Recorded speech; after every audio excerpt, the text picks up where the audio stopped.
दोस्तों, आज की कहानी का नाम है राजा अमरफल और हिमसुक। एक बार की बात है, किसी नगर में महाप्रतापी और न्यायप्रिय राजा राज करता था। वह अपने पास एक तोता रखा हुआ था जिसका नाम हिमसुक था। बुद्धिमान और चंचल स्वभाव का था। एक बार की बात है, जंगल में हिमसुक घूमने गया हुआ था। तब उसका छोटा भाई से मुलाकात हो जाता है।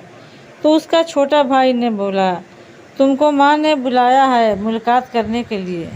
उसका छोटा भाई अपने भाई हिमसुक से बोला, तुमको एक बार देखना चाहती है माँ। तो हिमसुक बोला, ठीक है, मैं राजा से आज्ञा लेकर आऊँगा। वह दोनों अपनी अपनी घर के तरफ चले गए। हिमसुक राजा से सारी बातें बताई तो राजा ने बोला, ठीक है, तुरंत चले आना। हिमसुक अपने घर की ओर रवाना हो गया और कुछ देर में अपने घर पहुंच गया। उसके घर वाले हिमसुक को देखें तो बहुत खुश हुए। सब एक साथ मिलकर बहुत खुशी से रहने लगे।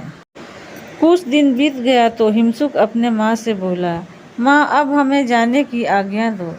हिमसुक की माता ने हिमसुक को अमर फल दिया और बोली कि ये राजा को भेंट में दे देना और कह देना ये अमर फल है, खा लेंगे तो अमर हो जाएंगे। हिमसुक अमर फल लिया और उड़ चला। रास्ते में उड़ते उड़ते हिमसुक को अंधेरा हो गया।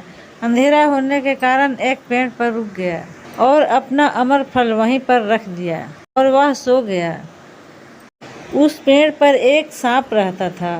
वह सांप उस फल को खाना चाहा, मगर कड़वा होने के कारण नहीं खा पाया।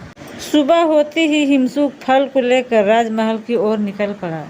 अमर फल के बारे में हिमसुक राजा को सब बताया।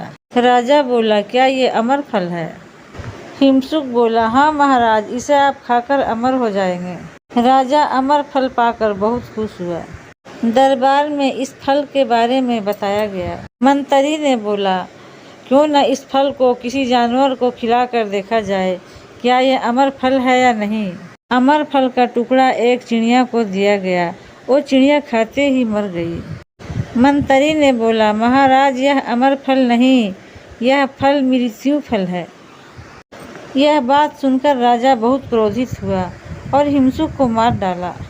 राजा ने आज्ञा दिया, इस फल को जमीन में गाड़ दो। कुछ दिन बाद वहाँ पेड़ निकल आया और उसमें फल भी लग गया। यह बात राजा को पता चली तो पेड़ की पहरेदारी करने के लिए एक आदमी को लगा दिया। उसी राज्य में एक बूढ़ा और बूढ़ी रहते थे। उन लोग को देख रेख करने के लिए कोई नहीं था। उन लोग का अपना बेटा नहीं था। एक दिन उसकी पत्नी ने बोली, जाओ, वह अमर फल तोड़ कर ले आओ और खाकर हम लोग मर जाएंगे। इस बुढ़ापा में जीने से कोई फायदा नहीं है, कौन देख रेख करेगा।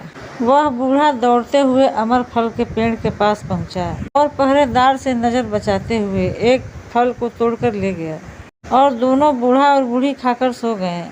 सुबह दोनों उठा तो जवान हो गए थे और अमर हो गए थे। यह बात जब राजा को पता चला तो उस आदमी से सारी बातें पूछा।